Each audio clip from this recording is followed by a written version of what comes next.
Pastor, kayo pala yan. Pasok po. Maraming salamat kapatid. Naku, pasensya na. Medyo nalita ako ng konti para sa Bible study natin ngayon. Okay lang po yun, Pastor. Po kayo. Walang po muna ako may namin. Naku, salamat kapatid.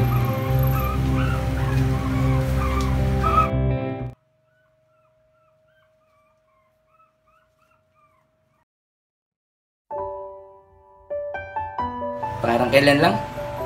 Ang bilis na talaga ng panahon. Pastor, dito na ba yung tubig niyo?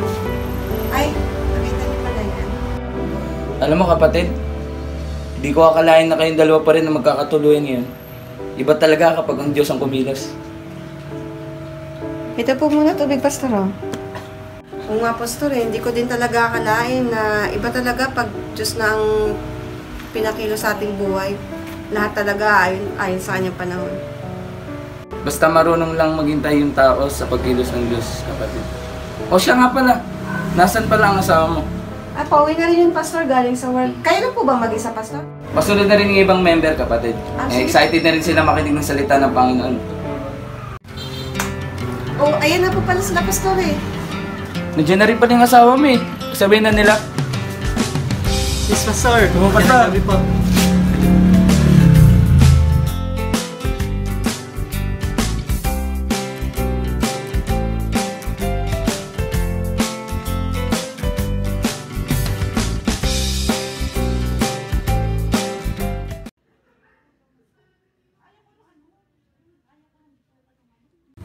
Ang aga mo anak pupunta ng church, hindi pa nga ako nakaligo.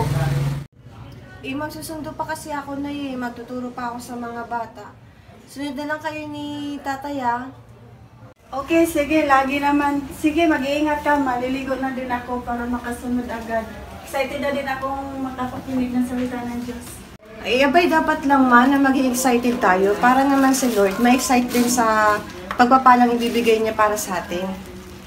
Basta tandaan mo yung mga bilin ko sa iyo Focus ka sa pag-aaral, saka unahin mo lagi si Lord. Huwag mong pabayaan yung ministeryo mo. At saka, huwag mo na mag-boyfriend Naku, si Mama, may singit na naman yan. Mauna na nga ako. Bye, Mama na ako. Sige, ingat ka.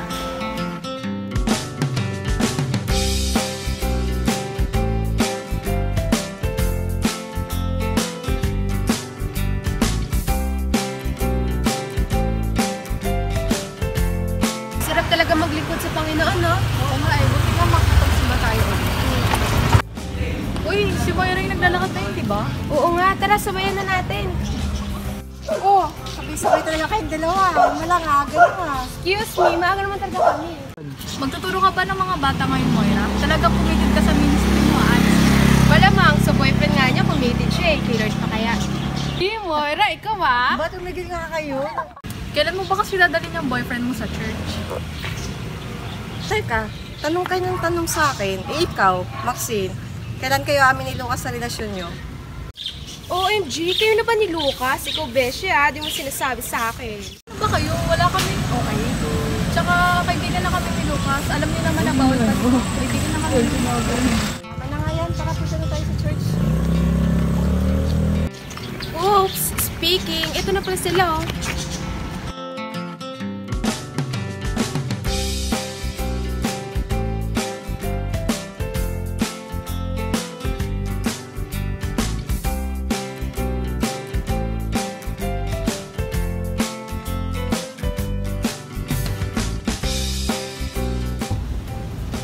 Mukhang magagala pa kayo Oras na ng simba.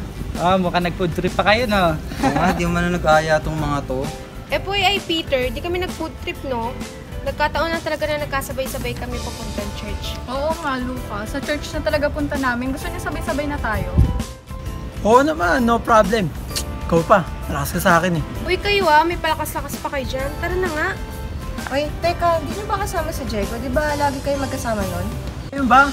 Susunod yun. Yun pa. Sipag magsimba yun eh. Oo, tahimik lang yun, pero committed yun sa Panginoon. Sinabi mo pa. Siya, tara na.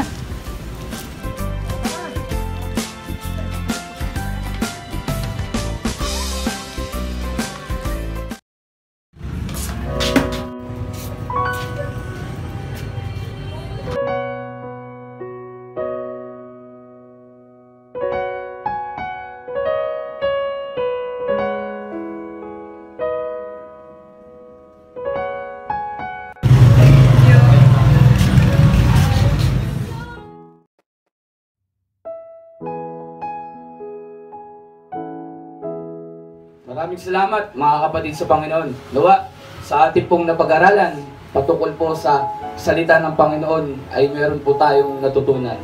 Salamat mga kapatid sa walang sawang pagsuporta natin sa gawain ng Panginoon.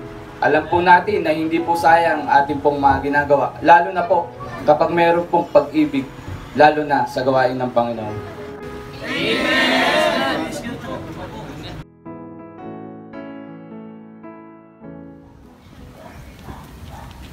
Eh, Maxine, pauwi ka na ba?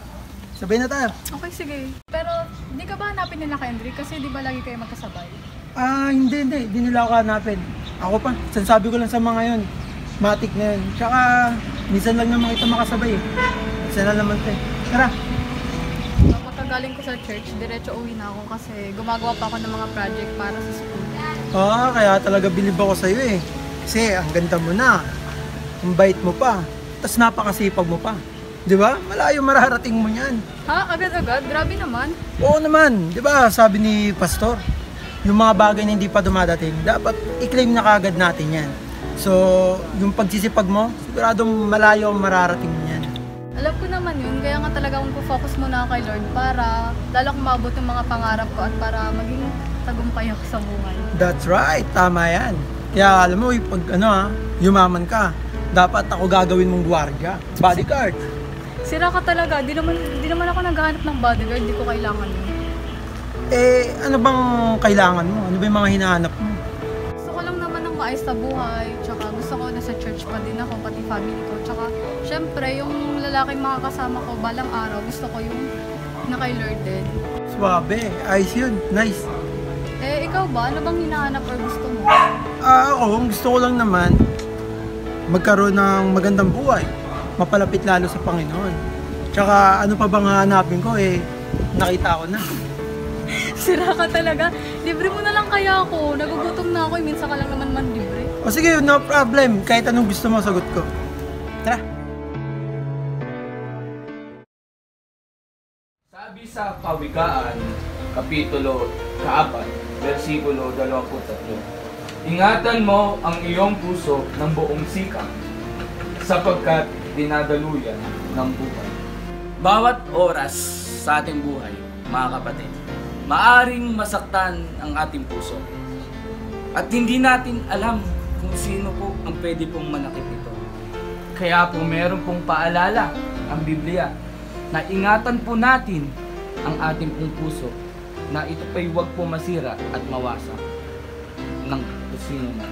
Ngayon po, tanungin ko po kayo, paano nyo iniingatan ang inyong mga puso?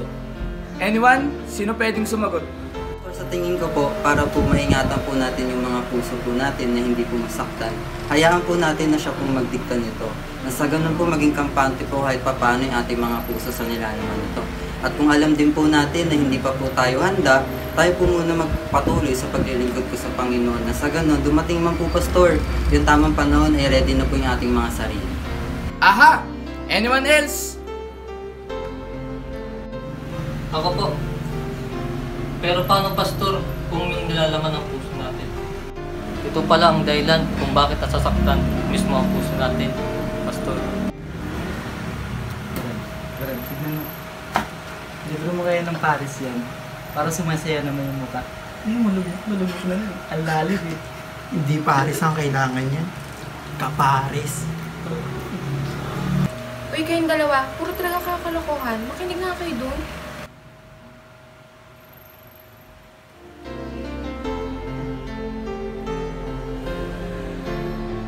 Ako po, Pastor, para sa akin po, pag ang puso ng pinailan, dapat maging handa tayo sa mangyari. Dahil sa anumang oras, pag ang puso nga po kasi pinailan, pwede tayong masaktan, pwede rin naman kung hindi.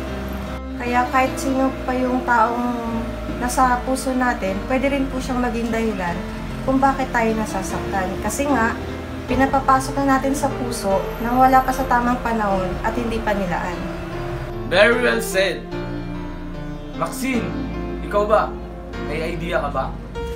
Pastor, ang masasabi ko lang po ay kung sino man ang taong tinibok ng puso mo, dapat panindigan mo. Pero para hindi kayo masaktan, dapat hayaan yung Diyos ang kumontrol ng pagtibok nito. Para malaman agad ng Diyos kung dapat na bang itigil ang nararamdaman nito sa isang tao o tuloy pa din, dahil ang Diyos ang nakakaalam kung sino ang para sa atin at kung sino ang hindi.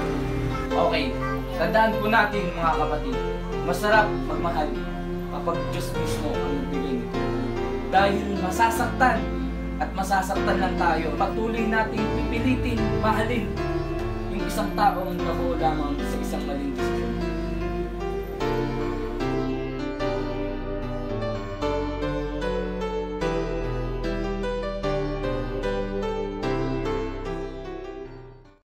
Kasi na nga pala kayo ng boyfriend mo, Marla. Oo nga, kailan mo ba siya masasama dito? Uy, huwag naman kayo masyado maingay. Baka marinig tayo dito eh. Ayun, masaya, okay naman, masaya, ganun. Pero syempre, pinagpipray ko pa rin na makasama siya dito pag linggo. Lagi kasing busy yun eh. Naku, i-invite ko na invite para makilala din ni Pastor, di ba? Tsaka para mapayuhan kayo lalo.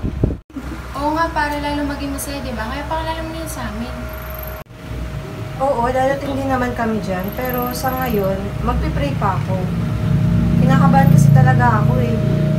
Basta, ang importante, makapag-focus pa din ako kay Lord. At hindi ako madala palayo.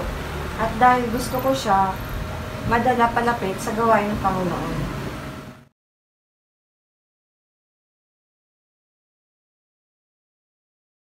Oh, victory in Jesus, my Savior forever. He sought me and bought me with His redeeming.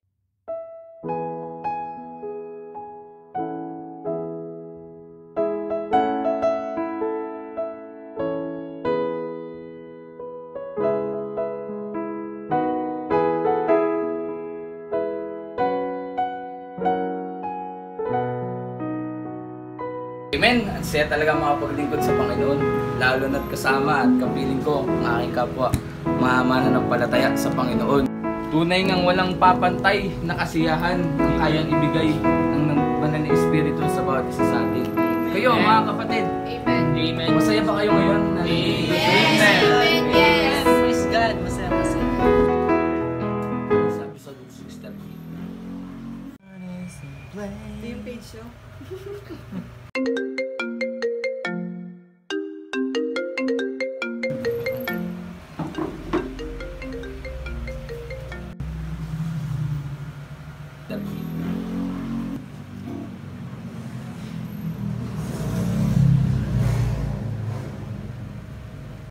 Bea mo yung tumago. Ano sabi? Pumunta na ba dito sa church? Oo, siya nga. O bakit nalungkot mo? May problema kayo? Baka naman nakapag-break na. Charot. Sinubukan ko kasi siyang i-invite. Akala ko papayag na siya. Kaso yun, busy na naman daw siya. Tapos, iyayaya niya ako mag-date na naman daw kami. Ay, naku, babe. Pag-pray mo na lang yan. Tsaka mag-focus ka muna din kay Lord. Oo, tama. Huwag ka magpapadala palayo, ah.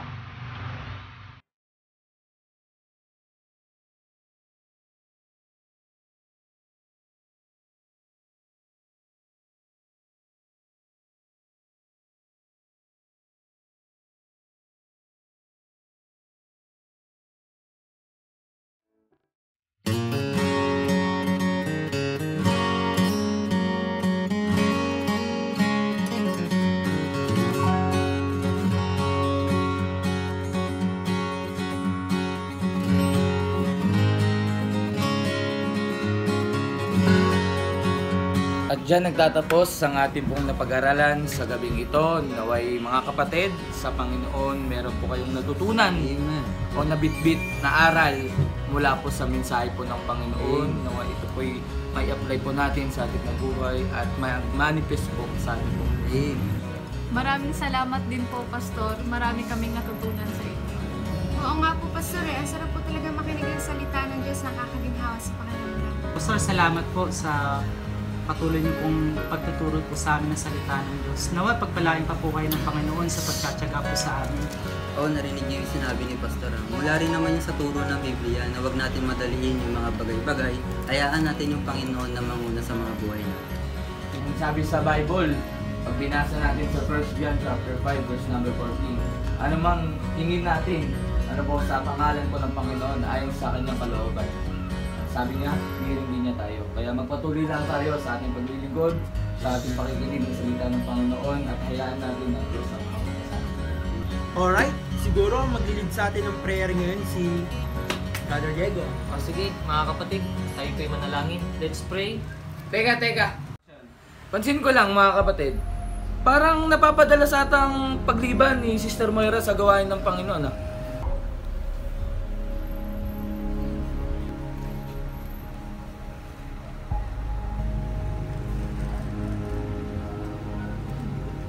Ako wala akong idea dyan. Ikaw, Maxine, Frida. Oo nga, di ba magkaka-close kayo? Di ko po alam, Pastor eh. Walang balita sa amin si Moya. Yeah, Pastor. That's true. Di bali na lang mga kapatid, bibisitahin ko na lang si Nanay Jessa. Pupuntahan ko na lang si Sister Moira kung ano nangyari sa kanya. O siya mga kapatid, maiwan ko muna kayo. May tatawagan lang ako. Ingat po. Kasi Uy, kayong dalawa. Sabi na nga kayo na totoo, alam niyo kung bakit wala si Moira, no? O ano ba talaga nangyayari kay Moira? Oo nga, sabihin niyo naman sa amin para matulungan namin, mapag-pray natin at ni Pastor. Ay naku, ako na nga magsasabi. Si Moira, okay. Busy yun sa boyfriend niya. Puro date, ganun. Ano? May boyfriend si Moira? Kilala niyo? Yun nga sabi namin eh, dalhin niya dito para naman makalala natin, diba? Tsaka para rin malaman na ni Pastor. Kaso ayun, natatakot siya na baka mapagalitan, kaya nilihim niya na lang. Mahirap yan. Kailangan natin pag-pray yan. Kung ako sa atin, sabihin natin yung kapastor para mabigyan ng tamang gabay tsaka payo mula sa Biblia. Maxine, kamusta? May natutunan ka ba sa Bible study mo? Oo naman, ngayon mas naunawaan ko na mas mahalaga talaga na nakapakinig ka ng mga salita ng Diyos kasi yung mga maling desisyon pwede pa pala matama. Mas mabago. Alam mo, totoo yan. Kasi kapag yung decision natin wala sa kalooban ng Diyos, mahirap. Nasa huli lagi ang pagsisisi. Tama, kaya dapat lalo tayong magpatuloy at magpalago, di ba? Nakakatakot kayang magdesisyon ng wala sa Diyos dahil baka pwede mo dito pagsisihan sa mga. Mismo. Pero alam mo, mas nakakatakot kapag nawala ka. Naku, mabalat ka na naman dyan ka talaga magaling eh, no? Pero alam mo, sana hindi na ako talaga ako palis. Ha? Ano sinasabi mo? Alis ka dito. Wala. Nadadala lang ako sa mga banat mo. Basta lagi kang mag-iingat. Sige, una na ako. Gusto natin na kita? Hindi, okay lang. Sige, ingat ka. Okay, sige. Oh, Diego, ginagawa mo dyan? Kanina ka pa ba? Di, ngayon lang Brad. Alam mo, pakalat mo. Ha? Bakit naman? Si Brad eh. Siyempre, buti ka pa. Nakakasama mo lang mo. Nakakausap mo pa. Samantala ako. Teka. Nilinawin ko lang ha. Hindi pa kami. Okay. Kabilan lang kami. Kumbaga, nag-aantay lang kami ng tamang panahon. Focus mo namin kay Lord. Alam ko naman yung Brad. Ibig sabihin ko lang, buti pa nga kayo. May commitment tayo sa isa't isa eh. Sarap kayo sa pakaramdam nun. Nasasabi mo sa taong mahal mo na gaano siyang kalaga. Tapos, nasasabi mo pa gaano mo siyang kamahal. Teka lang ha. Ito bang pinag-uusapan natin? Ito bang taong to? Ito pa rin yung dati? Hanggang ngayon siya pa rin yung gusto mo? Pinipilit ko na nga tanggapin na wala na talaga akong pag-asa sa kanya pero kahit anong gawin ko, nakamalas sa isip ko eh. Siya pa rin niya naman yung puso ko na siya pa rin. Masakit para sa akin eh. Alam mo, bakit kasi hindi mo na lang sa kanya aminin? At least, kung sakaling hindi ka niya gustuin, masaktan ka, at least nasabi mo sa kanya na siya ang binubulong ng puso mo. Kaysa naman sumuko ka kagad, di mo man nasabi sa kanya. Alam mo, parang ikaw na rin yung tumatorpor sa sarili mo. Iwan ko ba Lucas? Alam mo, pinapasa Diyos ko ng lahat to. Alam ko may plano namin ko sa akin, lalo sa atin, sa isa't isa eh. Pero ang malaga ngayon, unahin ko yung pag-ilig ko. Alam mo, tama yan. Pagpasa Diyos na lang natin lahat. Kasi mahirap kapag pinilit kagad natin isang bagay. Antayin natin na Diyos ang kumilos. mas maganda kapag nasa tamang panahon. Kaya huwag mo muna masyadong pag-iisip-isipin yan. Masakit sa ulo yan. Tulugan, stress ka na. Sige Brad, salamat ha. Problema. Yun na ako.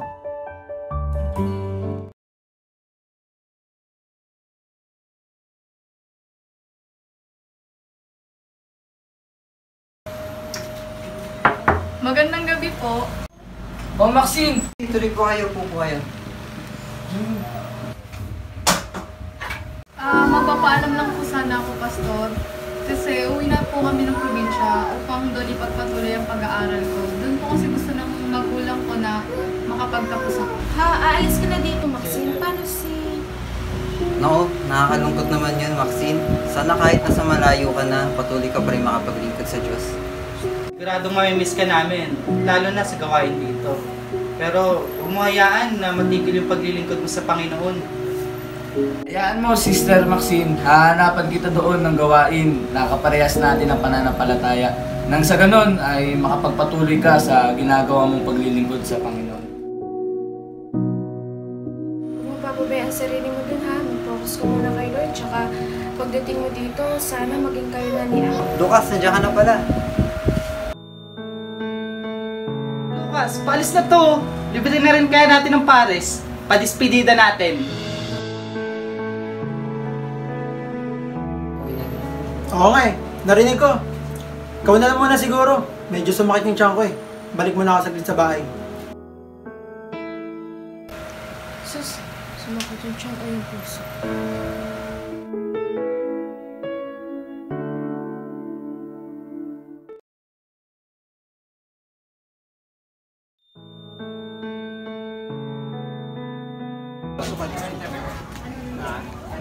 Writer?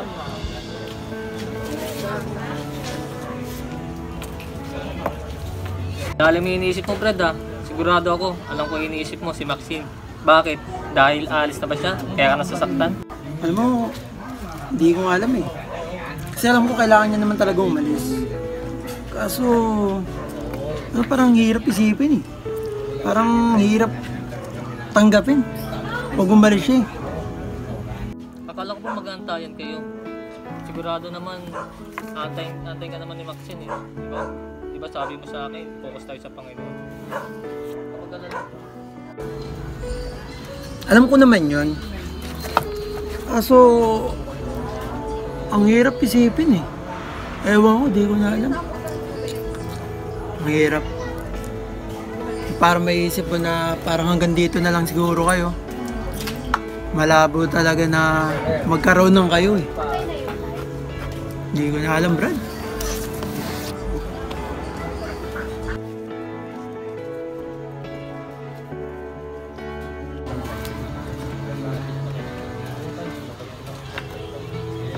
Okay, Brad. Usapan niyo muna yan. Sina ako ah.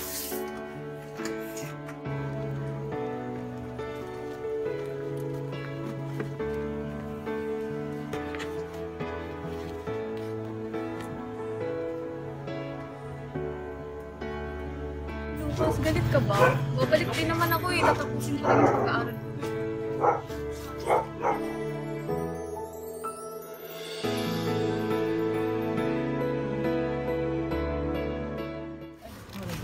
Alam ko naman yun. Kaso syempre, mahirap lang isipin. Hindi ka na makikita. Mahirap kaya nun, hindi ako sanay. Sabi nga ni Pastor, di ba, maghintay sa tamang panahon. Magpo-focus lang ako doon, magtatapos ako ng pag-aaral. Tapos ikaw din dito, mag-focus ka kay Lord. Pagpatuloy yung paglilingkod mo. Basta pangako mo, babalik ka. Oo, promise. Promise.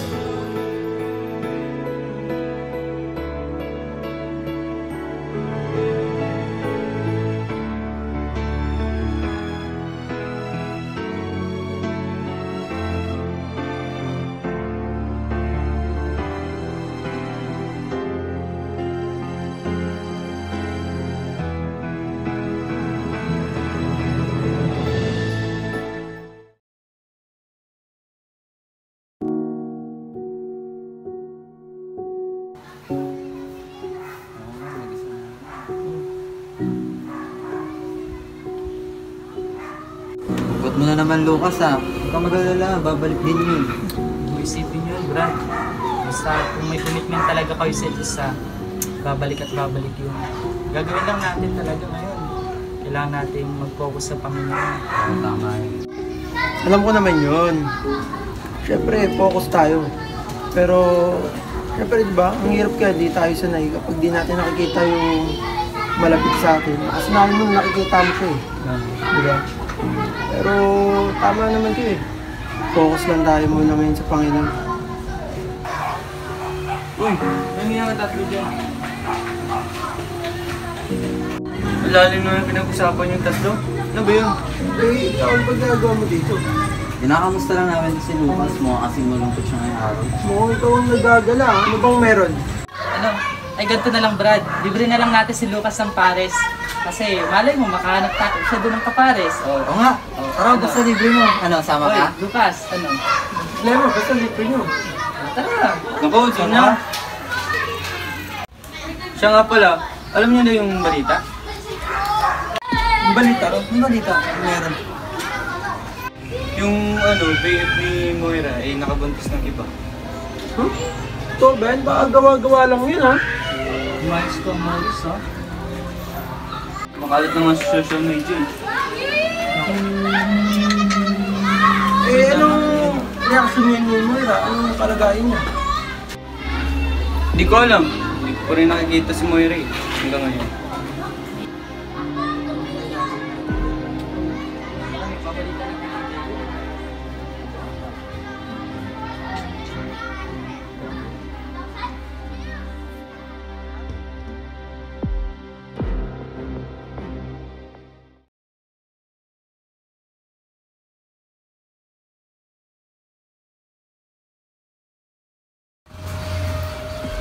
Pastor, si Moira! Ano po yun, Nay? Ano nangyari, Nay? Kailangan ko po yung tulong niyo. Kuminaan ka po, Nay. Maupo ka po muna. Si Moira kasi hindi umuwi ng bahay hanggang ngayon. Hindi din sumasagot sa mga tawag ko. Hindi ko alam kung saan siya ngayon hahanapin. Sige po, Nay. Kuminahon po kayo. Papahanap po natin siya. Mga men, pakihanap si Sister Moira. Hindi pa daw umuwi hanggang ngayon, sabi ng kanyang nanay. Sige po, Pastor.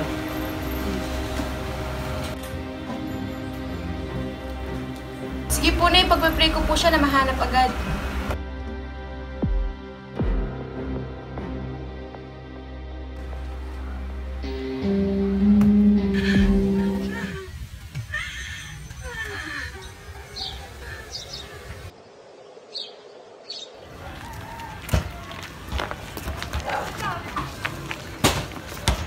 Kaya natin nahanapin yun. Oo nga, saan pumunta yun? Ano, maghiwalay tayo? Diyan ka, dito ako. Tara.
ka lang pala. Alam mo ba, alalang-alala na kami sa'yo. Ano ba nangyayari sa'yo? Ba't di ka na umuwi sa inyo? Bakit pa ako uuwi? Para saan pa? Para husgahan? Dahil nagkamali ako sa maling lalaki?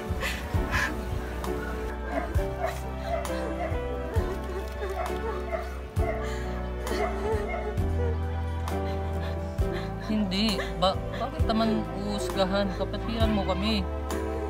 Unang-una, kami uunawa para sa'yo.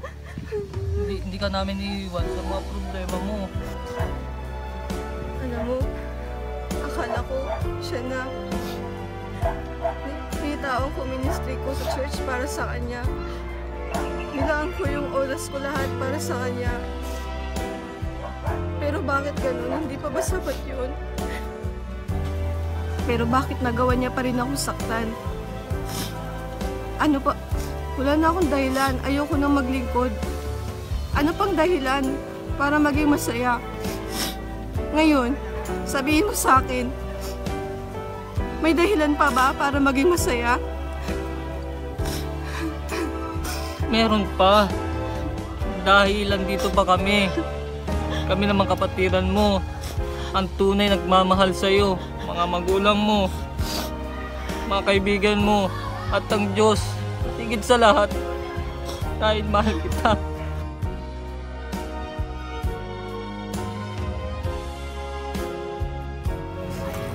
Bakit mo sinasabi yan? Dahil yun ang totoo. Dahil mahal kita, Moira. Matagal na. Hindi ko lang maamin. Dahil natatakot ako.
Sige, papunta na ako.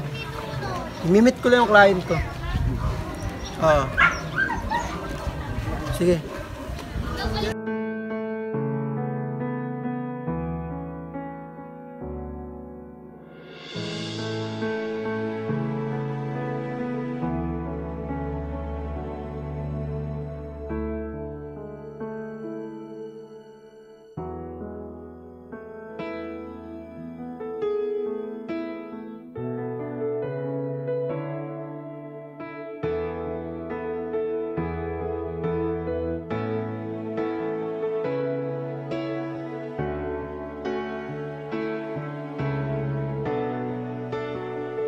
babalikan, Maxine.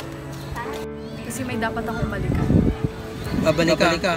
Promise. Promise.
Moira, nandito ka lang pala.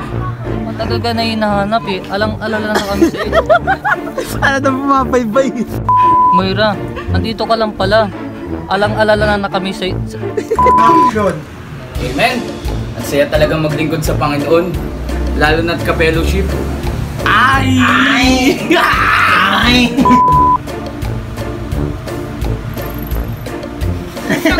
Ang tagal! Basta, tandaan mo yung mga bilhin ko sa'yo ha. Bukas ka lang sa pag-aaral, tsaka... Alam mo kapatid, hindi ko akalain na kayong dalawa. Ano po nangyari, Nay? Magtuturo ka pa ng mga bata ngayon, Moira. Talagang pumitig ka sa ministry mo. Ayos. Malamang, sa boyfriend niya nga niya, pumitig siya eh. Si Ate Bella! Wait lang. Yan, ganyan mo. Action! Nice. Kasi ano eh. Ang pangit, guys.